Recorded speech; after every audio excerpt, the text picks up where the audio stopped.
human beings have found remarkably different ways to create their own worlds.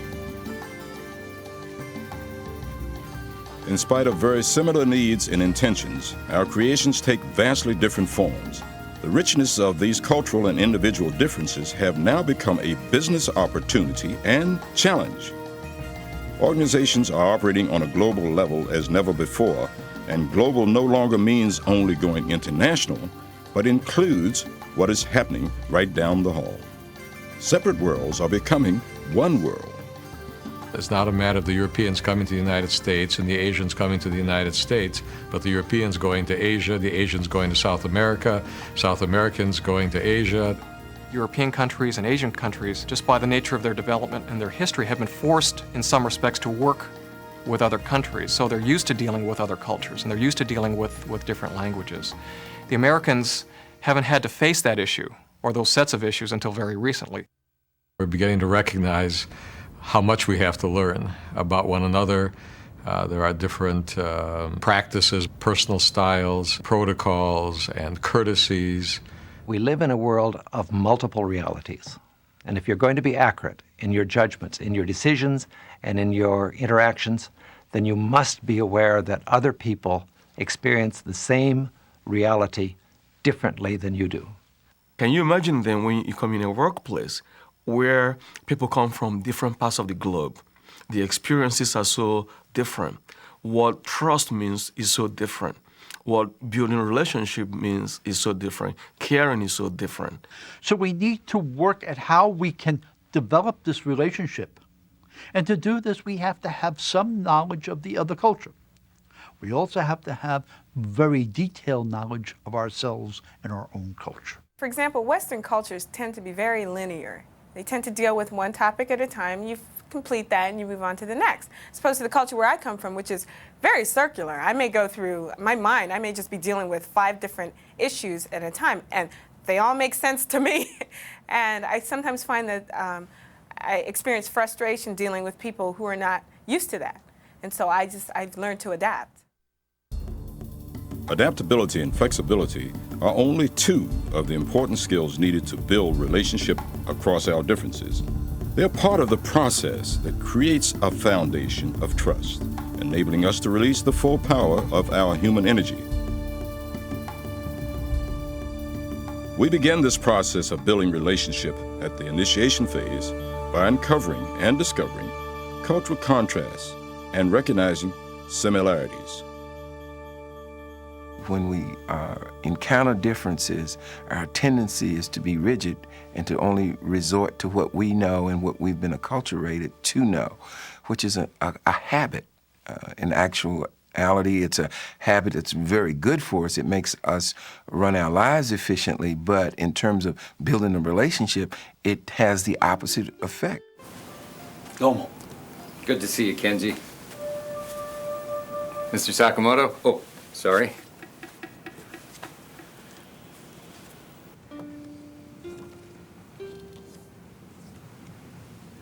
Thank you. I'm really pleased you could take the time to see me. I've got some new designs that I think you're going to like. 新しいデザインか。Please. They're better than the ones I sent Kenji. Now, I used a plotter to render these drawings as accurately as possible. It took hours.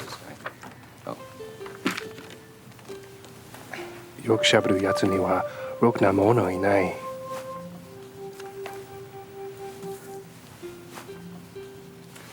Wait till you see my changes.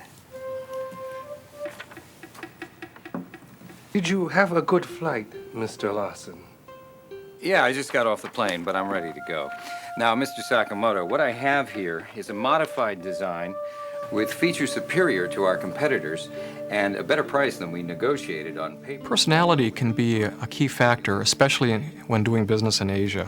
One of the things I do view is a working relationship is a long-term relationship. So they want enough time to go by to make sure that they can trust you, because they are viewing this as once they do enter a partnership or a joint venture with you, that they're going to be with you for the long haul.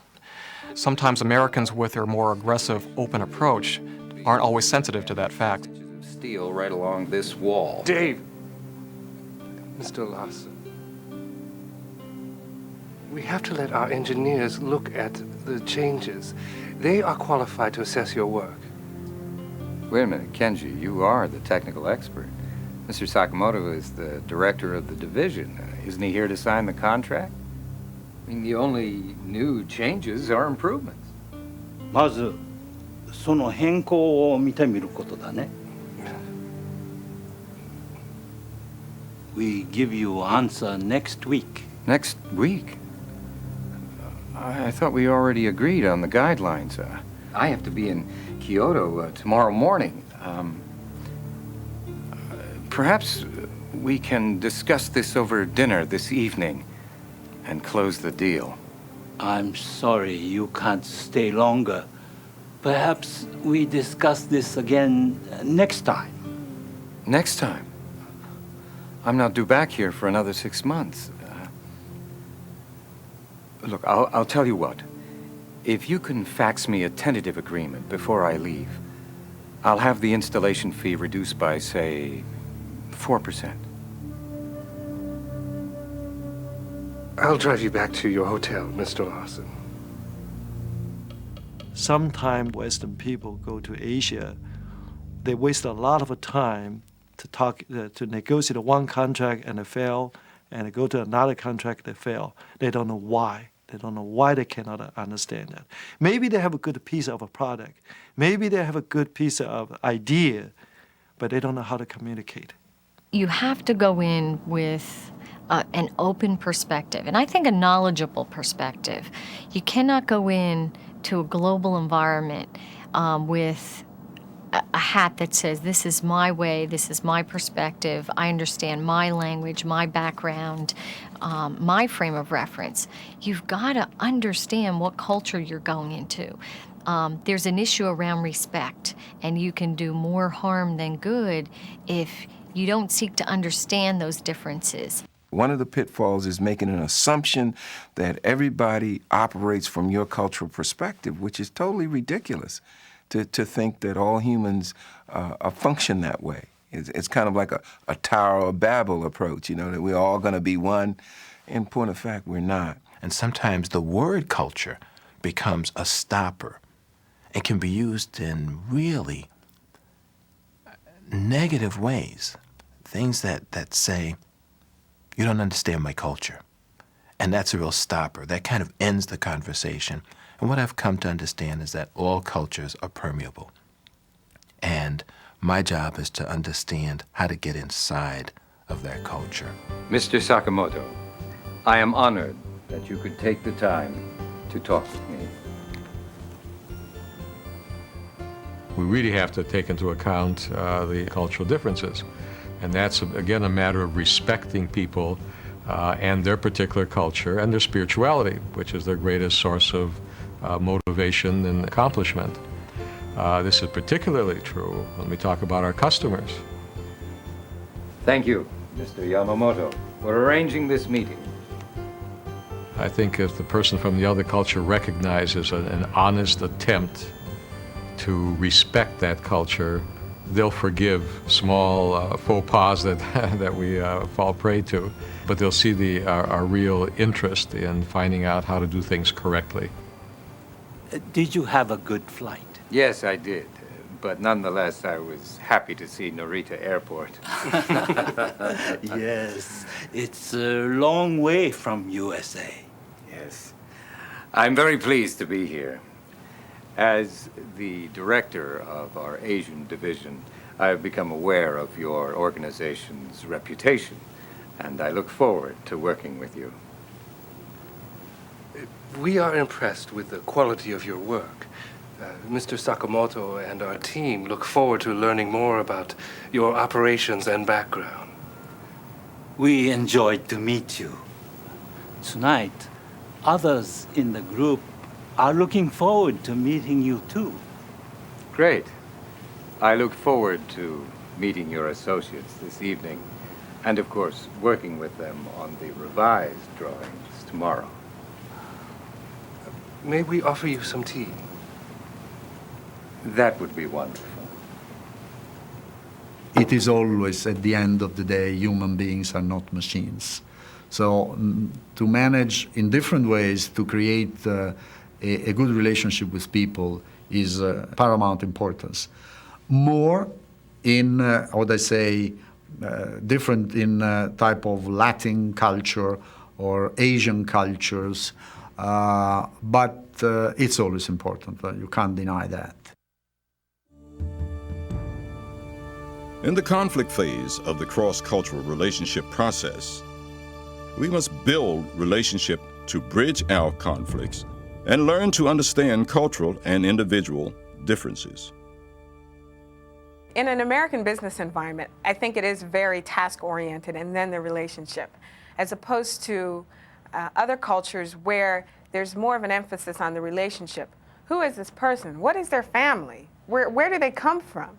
Why are they here? And then after you've gotten that level of understanding and you've developed some level of trust, then you can talk about the task.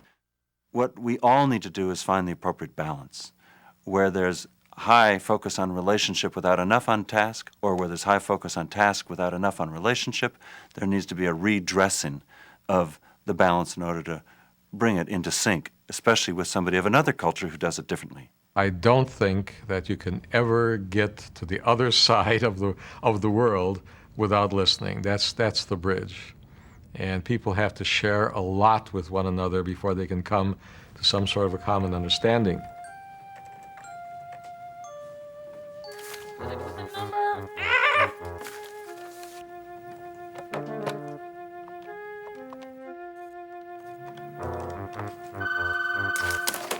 Diane Schulman. Good afternoon, Ms. Schulman. This is Ramesh Ravar in San Francisco. Good morning. How are you? Okay. I was just calling to say the program you wanted will be finished next week. Next week? Why the delay? What's wrong? No, everything is fine. The dialogue generator needs a little more work. The main section will be sent tonight and the rest will follow later. But it's just a test program. Ramesh, I need it now. We'll get back to you later with any changes we want. But madam, I've been working night and day on it. It just needs a little more work. But if you wish, I will send it tomorrow itself. Good! If that is what she wants, it's not for me to point out. She's the manager. What's his problem? Doesn't he see it needs to get done? There's a difference between hearing and listening. When you listen, you're trying to get at the content behind the words rather than just listening to the straightforward meaning. And in that way, you can truly understand where this person is coming from. There are cultures where authority has too much authority, and people are afraid to say no, or people are afraid to say it's not ready. People are afraid to say, if you hurry me, I won't be able to do it right. So they will do what authority tells them to do, even though the result is going to be inappropriate. Software. Ramesh, is that you? Yes? What happened? We sat up all night and still can't import our own text into the program. Was it not what you wanted? Kind of. Why didn't you tell me it was incomplete? No. I told you before the dialogue generator wasn't finished yet. But if you knew it wasn't going to work, you should have told me. Madam, I told you, but you wanted it next day. I did exactly as you asked. You can read all the books you want about another country and how to do business and how the people think. But really, at a certain point, there's no better time to start than now. You just have to do it. And what may happen is you may fail. But you have to count that failure as a learning experience and try it again. Yeah, you really have to almost willing to be taking a beating and almost enjoying the experience, which may or may not work out. And now what I find is difficult, the difference between the Spanish culture and maybe my culture, which is Mexican-American, is that it's not very easy sometimes to criticize or to give open criticism, even if it's constructive, yes, to the Spanish people. So that's challenging at times. You have to be very diplomatic all the time. Yeah, when sometimes you just want to say what you feel so you can move forward. Exactly. Without feelings or emotions being involved. And being a married couple working together, that gets involved sometimes. Yeah, I think we're pretty good at working at that now. But at the beginning I took a lot of things personal that I shouldn't have.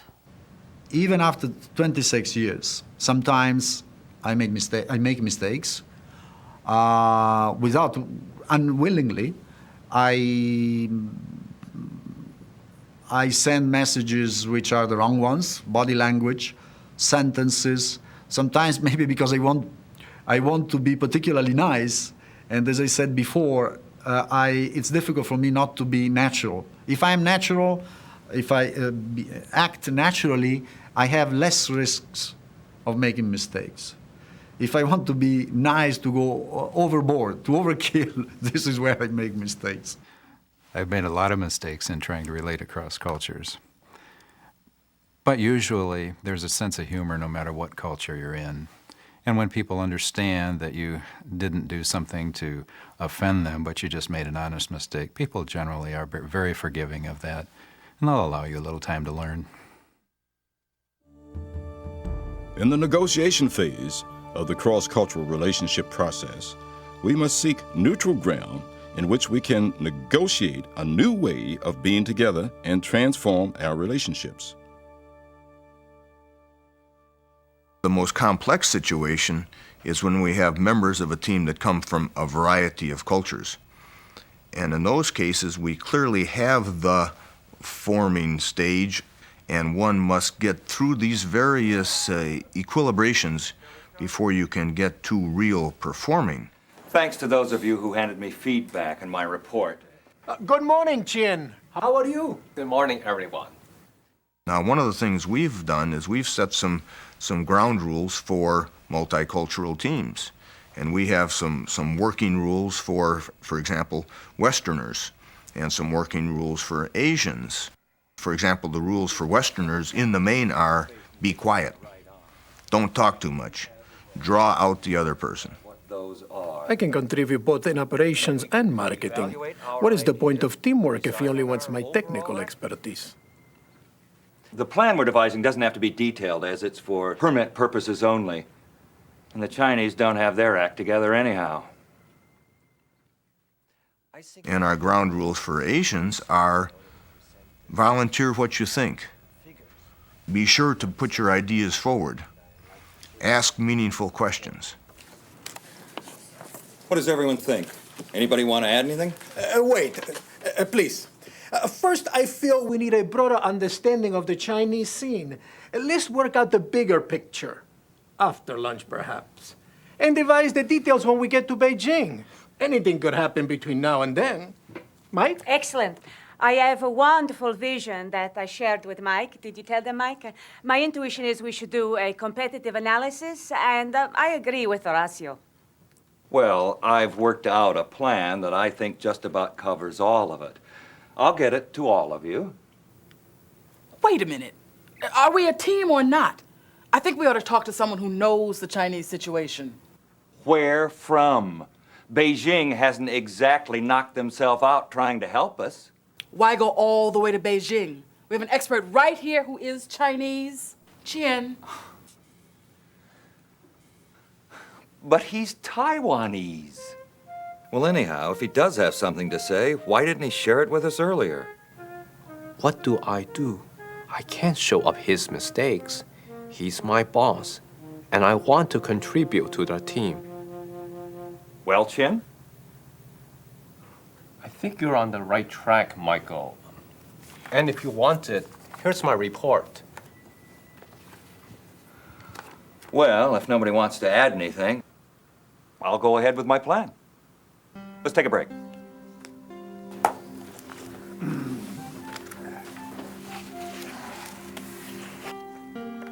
Qian, who are likely to be our key competitors? The Hong Kong Chinese. Last year, they cut costs by building 3 factories in Beijing to supply their outlets. Is there any way that we can undercut them? Maybe we can offer promotions for free gifts we can eventually profit on volume alone. So we do have some realizations that people will act differently in a multicultural setting, and we are working very hard to bring that together in a very synergistic way. We're going to have to deal with a number of layers of cultural contrasts. It's not only at the national level. We're going to have to move through understanding national cultural differences. Within that, one has organizational cultural differences.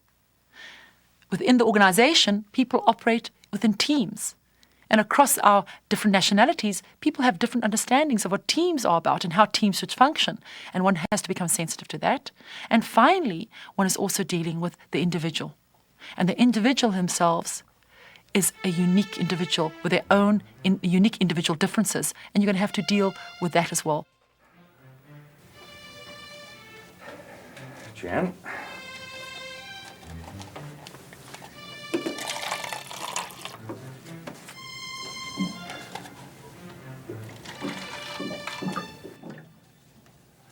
That was very impressive. Thanks for your insights. No, I mean it. It's going to make a big difference, and the head office will appreciate it. Where'd you get the figures for China's imports? My family. My father has his own food processing company. He worked hard to put me through school so I can take over the family business. Sounds like my father.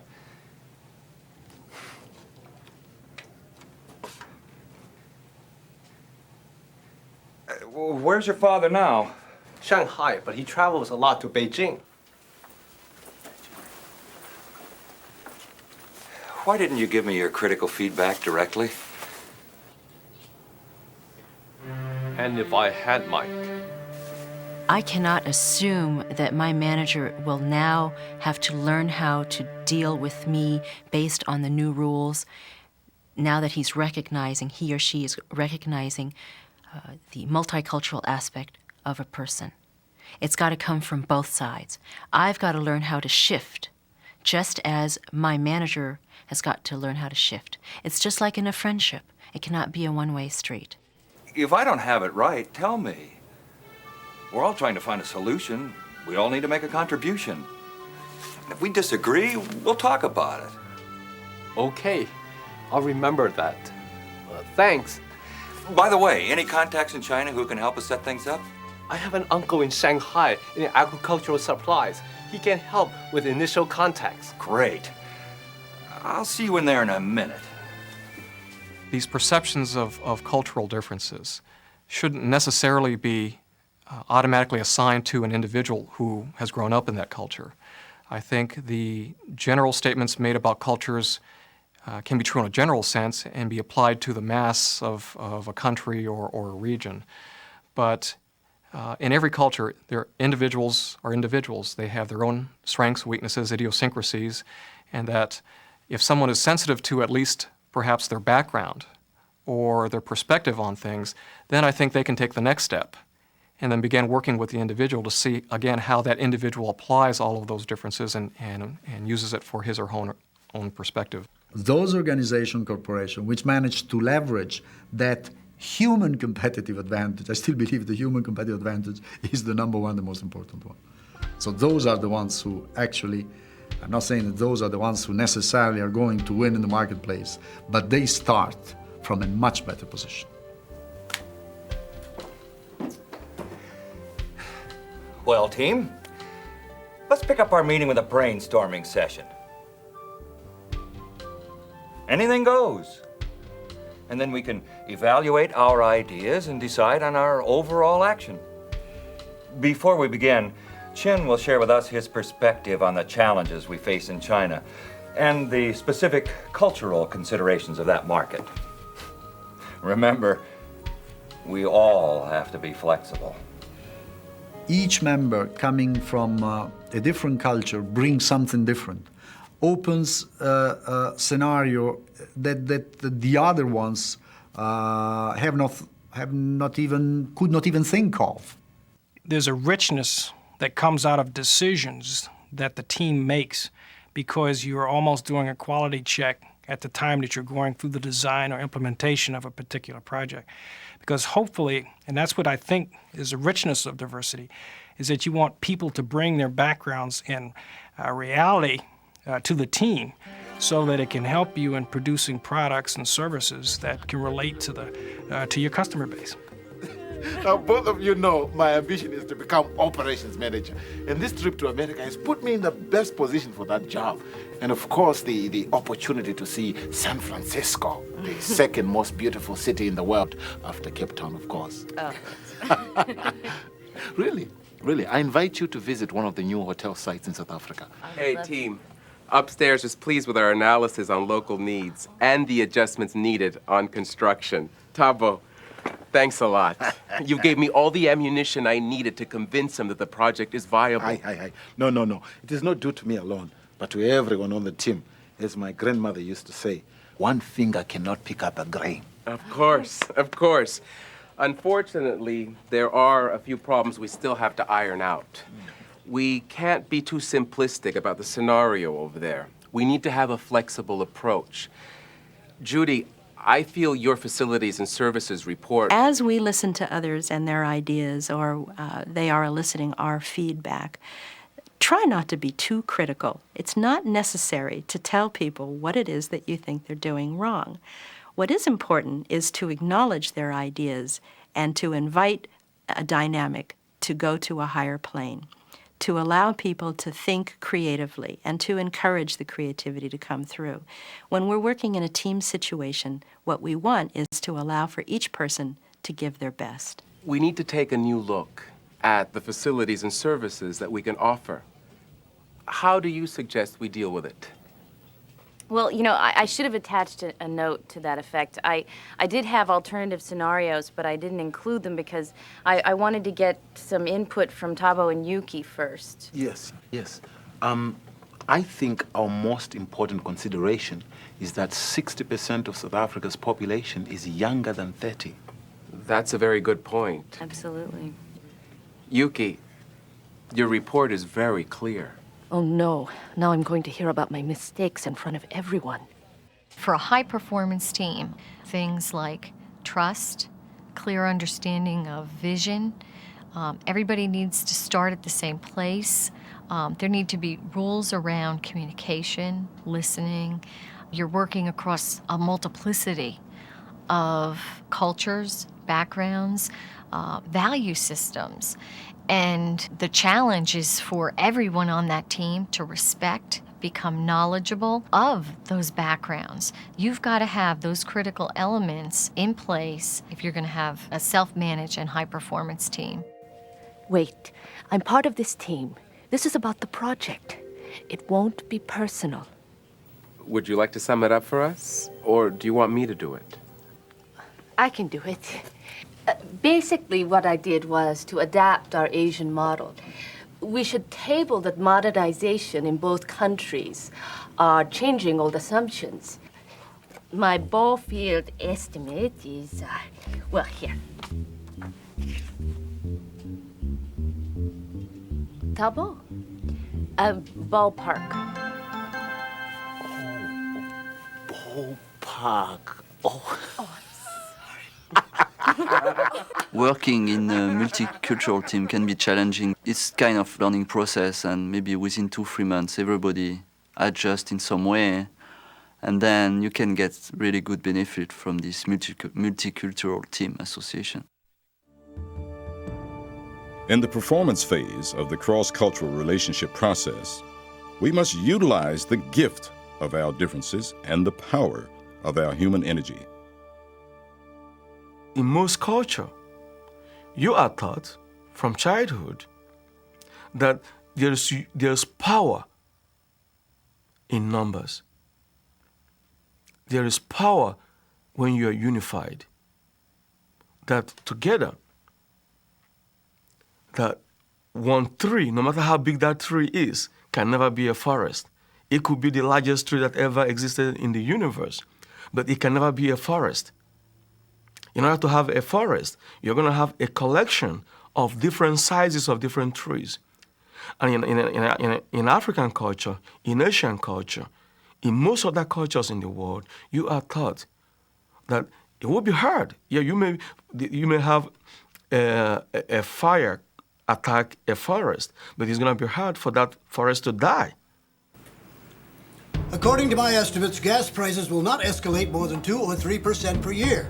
Now, this means that gas turbines will be an effective solution for Argentina. Yes, but Peter, we have many communities to consider. The demand is increasing and we don't have renewable energy options.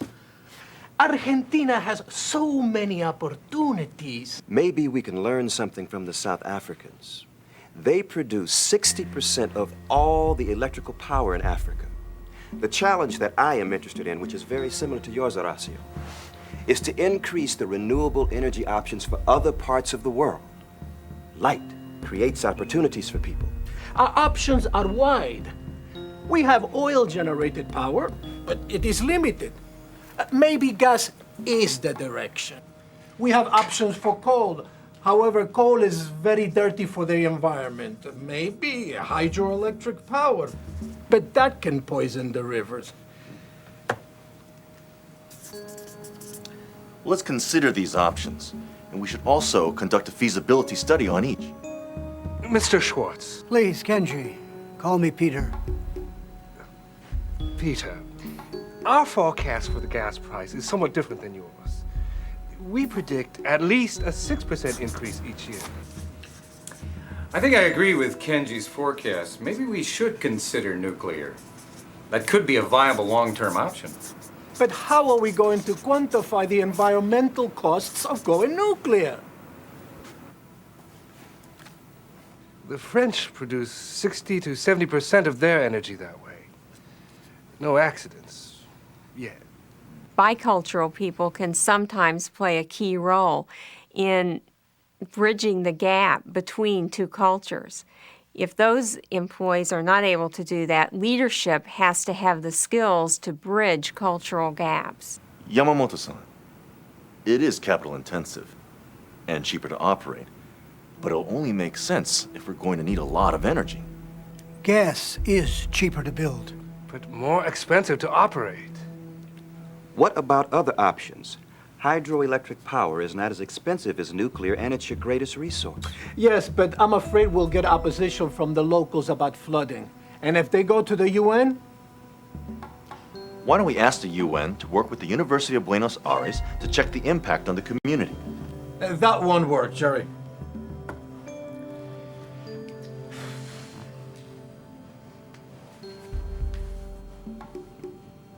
Why don't we incorporate the gas options and build combined cycles with the option to convert to IGCC? No, Dave. Too experimental.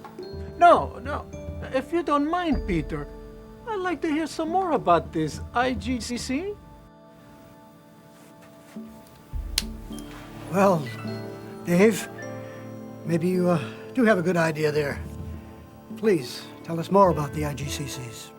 Well, first we build the gas plant, and then if the load materializes, we can add a coal process to the plant. It's cheaper than gas, and it's clean because it's already processed as gas, so we don't have to burn the coal. One of the most rewarding times in a team relationship is when you can see a team probably at the performing stage where the people are actually helping each other bridge the sensitivities and helping each other save face and helping each other move to the right conclusion rather than making it my conclusion, making it our conclusion, making it the best conclusion. So people are actually helping each other bridge the differences. That's real performing. This has potential. I think the World Bank will really be interested in a model of clean energy for other parts of the world. A combined cycle using gas, which gets rid of the sulfur, and by the time it burns as gas, it's cleaner. Perfecto. This will give us all the flexibility we need. This allows us to start with small units while setting up, and eventually... Then when the demand, the load increases, we convert the combined cycles into IGCCs. Working in a culturally diverse environment is almost as good as being the conductor of a fabulous symphony. Can you imagine, as the team leader or as the supervisor of a unit, that you are like a conductor in front of this fabulous array of instruments, each with its own resonant sound, its own unique quality, and you, as a conductor, bringing this into one synergistic crescendo. That's really what it's all about. To work in a diverse environment is to find the best way to have each individual voice, each individual talent come forward in its best performance. There's no better way to affect a bottom line. Forget all the articles you might have read on newspapers, in stupid movies, or whatever about people from country A, people from country B, or colors C, or God knows what else. And forget all that and take the human being as a normal human being. And I believe human beings are very much the same. Cultural differences are something which is added to a nucleus which is basically the same. We can cooperate and achieve our goals if we accept the reality of cultural contrast and develop the skills to build relationship across our differences. This journey begins as we uncover and discover cultural contrast and similarities, building relationship to bridge conflict and learning to understand our cultural and individual differences, so that we can seek neutral ground to negotiate a new way, thus transforming our relationships, to fully utilize the gift of our differences and the power of our human energy.